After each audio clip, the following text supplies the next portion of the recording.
Hey, Mike Callahan back again with Callahan's Corner, where you ask the questions and we answer them live on Facebook Live. So question submitted this week was service autopilot forms. Well, even if you're not using service autopilot, I'm going to give you a breakdown how you can use forms in your customer relationship management software. Obviously, we're going to be diving into service autopilot to show you how to execute in that platform. But if you've been looking at other CRMs that have forms, this is a great way to utilize it. But obviously, diving into essay, this is going to be execution of how to use it inside Service Autopilot. So without any further delay, we're going to dive in and actually show you how to set these guys up and execute them in your business. So the first thing here is I'm going to shrink down the screen. Any questions, live or recorded, let me know. I want to say what's up to David Long. What's going on, brother? Hope you're staying warm out there. So under marketing, we're going to go to forms. Now, I'm going to go over some of the basics and then get into the finer details of forms, how to actually build these out. So the first thing we're doing is going into add a form in the upper right-hand corner. And we're going to name the form. So I'm going to call this our Facebook test form, just so we have it. One of the other things that we do recommend in Simple Growth that we highly recommend is we have a naming convention.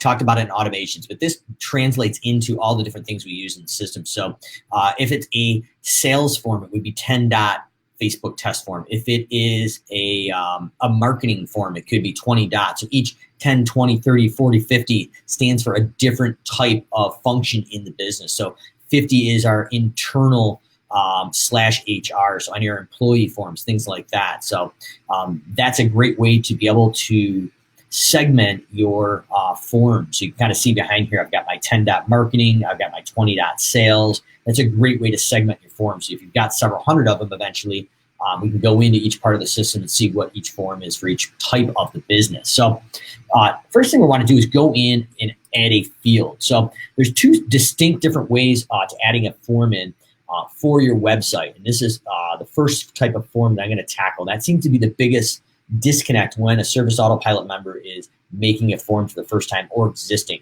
The idea is they hit your website and they should automatically be entered into Service Autopilot with no double entry. So what we really want to do is go in and add their name, and at bare minimal, we need their email. These are the two main things you need for a lead. Obviously, I think you want to qualify them off the website and get some more information. But as a proof of concept, to create a lead in Service Autopilot, these are the two basic things you are required. So you need them on the screen. You need to click on the name. And then under mapped to here, we need to go to first name, last name. And under email, we're going to map that to their actual email address. So those are the two main things that need to be addressed in the system for it to create a lead. So first name, last name mapped back to here, and email. Those are required. So once that email, or once the form is submitted, it will automatically create those on the fly. So under form settings, now that we have those top two variables that are required, is we want to go in and put auto create on submit, and we're going to create on submit, update, and create a lead. Those are the main things if you're building this out on your website, or we call it a short-term process there. So one of the things you could be doing is if you go out and have a thing called basically a lead magnet. So somebody hits your website, they're not ready to buy yet. But if you can capture their first name, last name, and email here for the 6 reasons to hire a professional, what you've done is you paid for that SEO, that organic traffic, maybe pay-per-click. You've driven them to your website, but they're not ready to buy.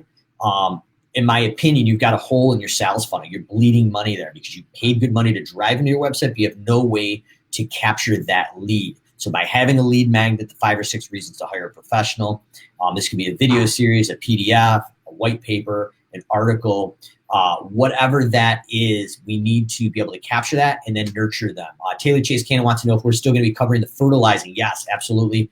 Not on this one, but a later one later today. We're going to break down how to do production rate based estimating on fertilizers and shrubs. So that's going to be a bit of a longer one, but I wanted to stay consistent and get this out this morning for this question. So Taylor, great question. We will have that for you later today.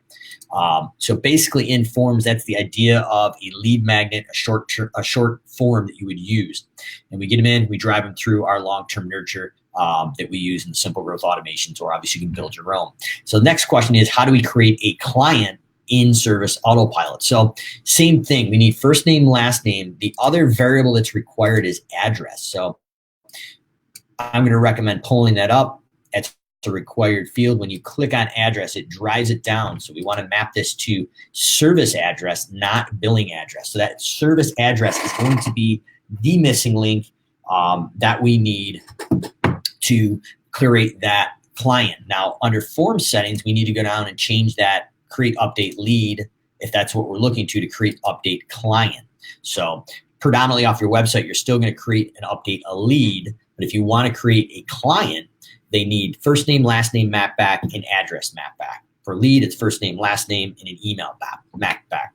So those are the basic functionalities, and we need to have create on submit and auto proof create on submit set. Otherwise, it ends up on your My Day screen, and people always forget to hit it. It's an extra work step flow. Now, when you have the CAPTCHA enabled, it's not perfect, but it will minimize the amount of spam that you may be getting through there. So that is the best practice there. So in general, we've got some other fields that we can put on there. I'm going to go through the details of that. But the next thing is under show internal email. So basically what this does is it gives you the option to create a copy of this form as it's submitted, and we can create the email subject line, who it's from, and basically add additional verbiage. And what it's going to do is alert someone in your office that we have an estimate request or someone's hit this form and submitted it.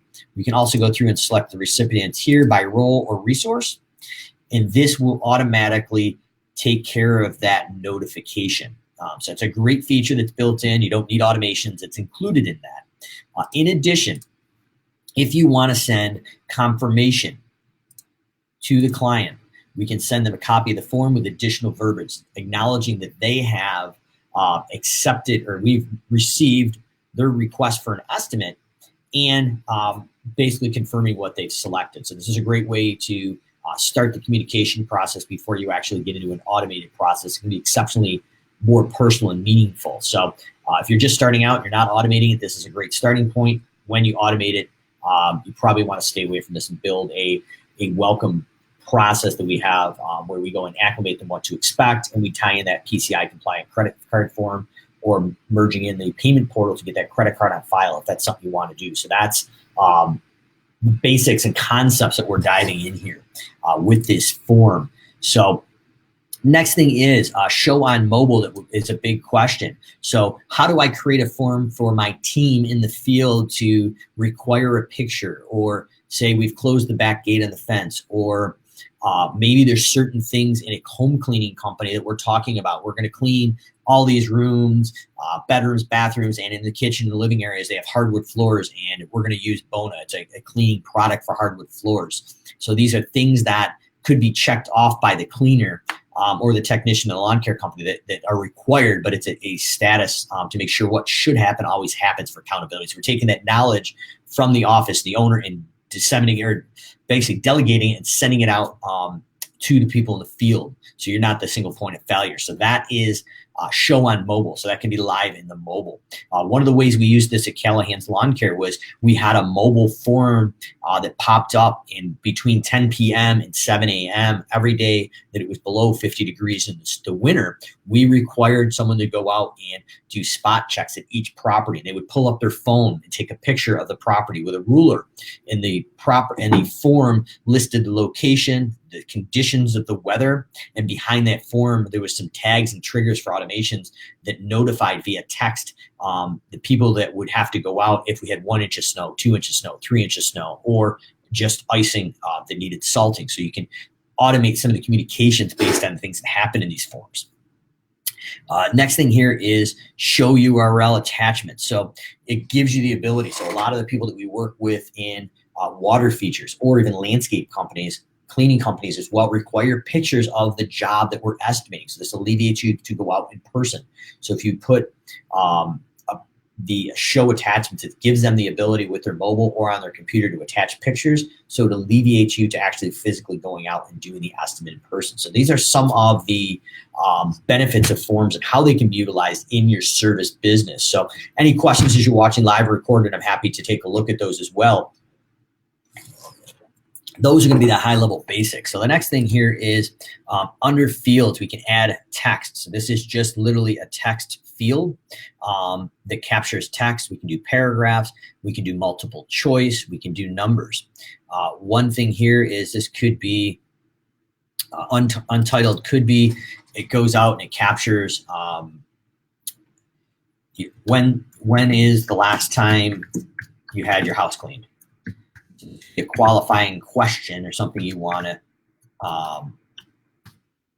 standardize so we capture it. So that could basically affect the pricing, obviously, on the home cleaning. So these are things that are text fields, and when you go in and do that, you can map them back to things called custom fields. So basically a custom field captures that data on the specific contact record. So if I went back and said map to custom field, and if I had a custom field of last time the house was cleaned, not sure if I do in this test account, but it could be the job notes for the master bedroom. That's just an example, but those are some things that can be tracked, and now each client record would show that. The other big example that we use here is traditionally numbers. So this would be square footage of landscape bed, square footage of turf. If you can't measure it online, you have to physically go out and measure it. We can pull it up once again on our mobile with the show on mobile attachment and drive that data into the system to start calculating an estimate. So these are just some of the basics that are allowing you to start buying that time back and create a process or system.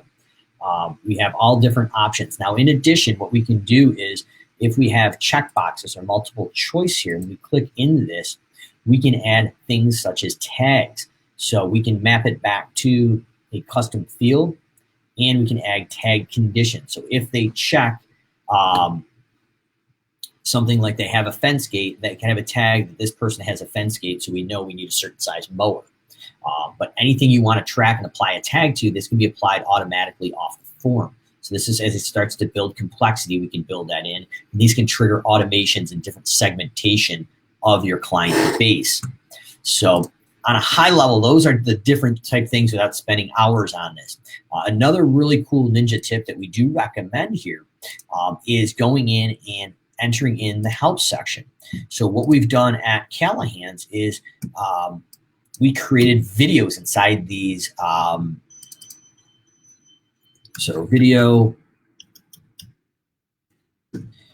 or winterization of spray tank, whatever that is. So maybe we want to take what's in our head and give the person on the form the ability to watch a video with a shopping list. So if we're going to winterize our spray tanks for the end of the year for a fertilizing company, we can go out and provide a video, a shopping list of how much materials they need and how and when it needs to be done, and they can check it off and watch it. But now all the knowledge is in one area. So if we went into Google here and pulled up a quick video, I can show you how this is done. So Greg Skin Clark is a fertilizing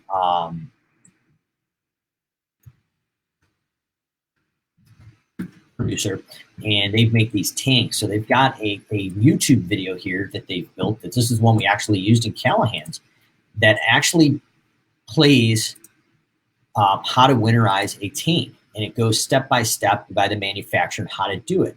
So this was a video that we wanted to utilize to take the knowledge of how to do this so the manager owner wasn't responsible for it, and we can delegate it. So you want to go in and click the share button and go to the embed code and literally just grab this iframe.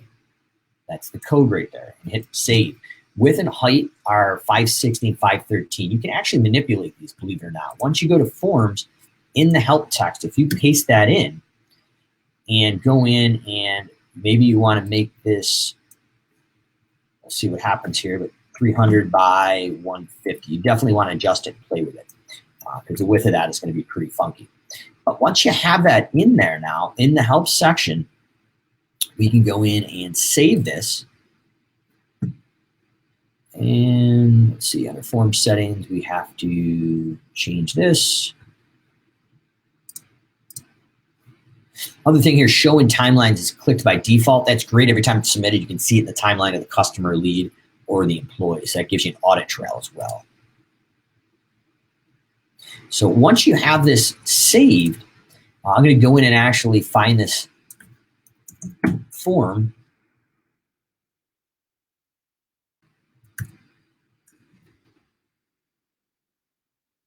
there's our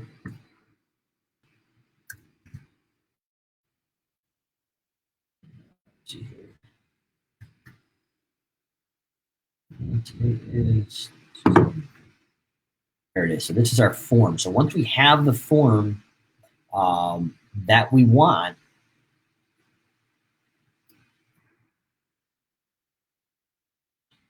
here we go to the publish tab, and that's how we actually get the code or the link. So the embed code embeds into your website. You can use the hosted form, or if you're using your webmaster, what you really want to do is go in and use the strict form. And this code right here is where they can stylize it, make it mobile responsive, just basically make that form pretty sexy for you. That's how you tackle it. So I'm going to use just the link here and open it up another tab in the browser so you kind of see proof of concept what this looks like. So all the information's here. We'd be able to label those out, and we've got that video that plays live now in the actual form, complete with audio, as you can see. So those are the basics. This is where we can choose files to add attachments. We make a help tab underneath it. On the bottom, please select pictures of the front, backyard, both sides of the home. These are the angles we want to be able to submit a quick and easy estimate. So whether it's an internal form, an external form for your clients or leads, these are the basics. But by driving this process, we are going to be able to create a standardized workflow that's predictable and delegatable. The other way we tackle this is an on-site estimate form that we use. I'll give you a quick example of that before I wrap it up here. But this has been pretty instrumental for most people in the service industry, especially our company. So the gentleman that ran Callahan's Lawn Care did not have a lawn care background. All he did was fertilization and weed control. And he had never mowed a lawn, he never did mulch, never pruned. And the crazy part was within a week or so, he was estimating within pennies of the dollar on everything that I estimated. So ideally, we want to go in the office and get your gateway services. So under property measurements, we can go out and measure them. We have other videos from Callahan's Corner where you ask, we answer, obviously, where we teach you how to measure these, label them with color, and track the square footage, and you can add or subtract the values here on the left. So ideally, this is the workflow. We want to sell our gateway services and lawn care over the phone.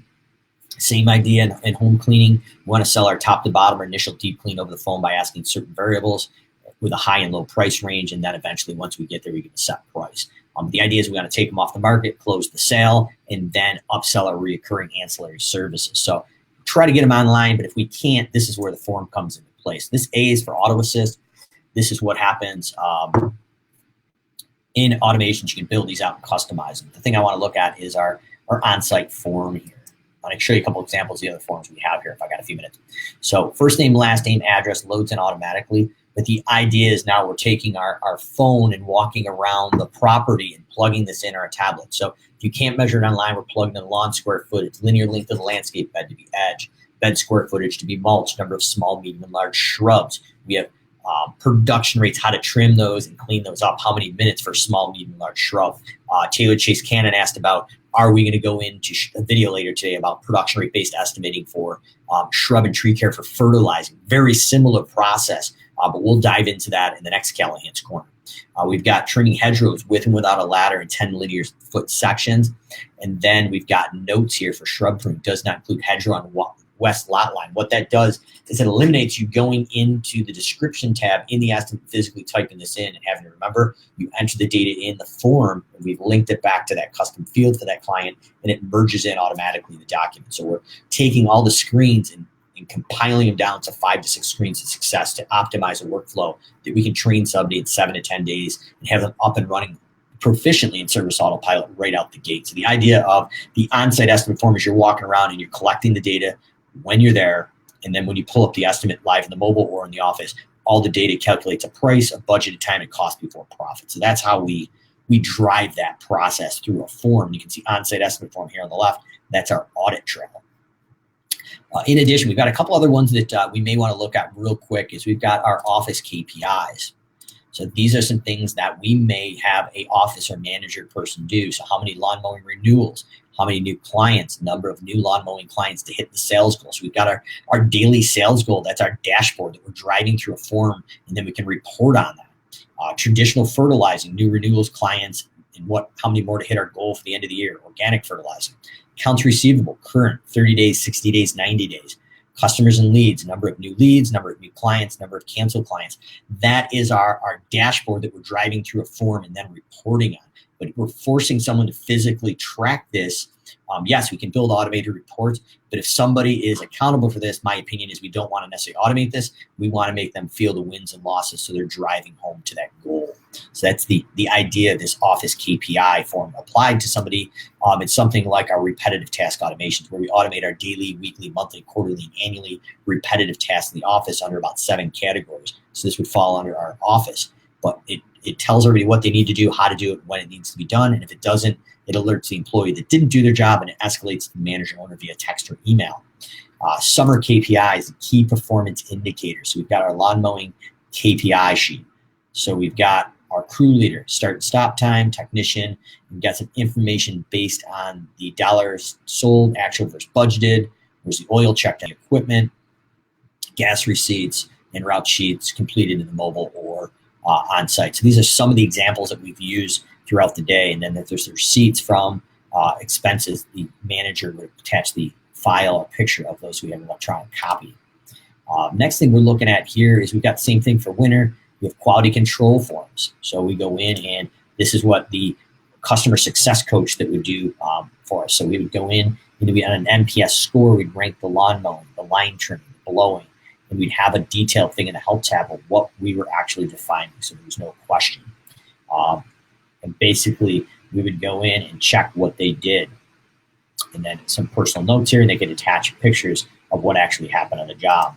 Final thing here before we wrap it up is purchase orders and asset management. So this is a PO, purchase order request, from the business manager that ran Callahan. So over a certain threshold, he was required to apply this in so our financial person could approve or not approve.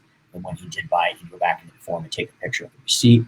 So we had electronic record of everything. So quick deep dive into forms, things that can do it, things that can't do. Submit your questions on the live recorded thing. Want to say what's up to Aaron and Daryl joined us as well. Callahan's Corner Daily. You ask the questions, we answer them live right here on Facebook Live. We'll see you again on the next video. Hello. What's up?